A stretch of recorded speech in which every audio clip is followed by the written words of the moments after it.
যারা ভাবছো যারা ডাক পাওয়া, এবং আমি যে কাট অফটা বললাম ওই কাট অফের মধ্যেই দেখবা আমাদের কাট অফ এসছে। আর তারা ভালো করে প্রিপারেশন শুরু করে দাও দৌড়ের জন্য, কারণ 800 মিটার দৌড়টা কিন্তু অতটা সহজ নয় যতটা সহজ ভাবছো।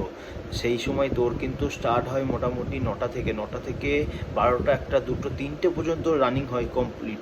এবং 2টোর সময় যখন না খেয়ে তুমি লাইনে দাঁড়াবা, দৌড়াতে দাঁড়াবা, তোমার শরীরের 50% এনার্জি সেখানেই শেষ হয়ে যায়। তুমি কিন্তু দৌড়টা খুব কষ্ট হয়ে যাবে তখন। আর এটা আমি পার্সোনাল এক্সপিরিয়েন্স থেকে বলছি, কারণ আমি 800 মিটার 1600 মিটার তো পাস করেছি, 800 মিটার দৌড়ও করেছিলাম। আমাদের ওয়্যারলেস অপারেটর পরীক্ষায় আমি ওয়্যারলেস অপারেটরের প্যানেলের লাস্ট লিস্ট থেকে বাদ গিয়েছি। ওয়্যারলেস অপারেটরের সেম দৌড় ছিল 800 মিটার 3 মিনিটে। সেটাও যথেষ্ট পরিশ্রমের দৌড়, তোমরা প্র্যাকটিস না করলে কিন্তু ক্লিয়ার করতে পারবে না। ভাববা মাঠের দিন ঠিক পাস করে যাবো না, পাস করতে পারবা না। তার জন্য মাঠের জন্য আগে প্রিপারেশন নাও, মাঠটা ক্লিয়ার করো, তারপর ডেসক্রিপটিভ তুমি দেখবা। আগে আমি বলবো মাঠটা আগে প্র্যাকটিস করো। আর মাঠ পাস না করলে এখন থেকে ডেসক্রিপটিভ পড়ে কোনো লাভ হবে না। আর তারপরে তো ডেসক্রিপটিভ আছেই, আর আমি কিছু ডেসক্রিপটিভের রাইটিংস বানাবো।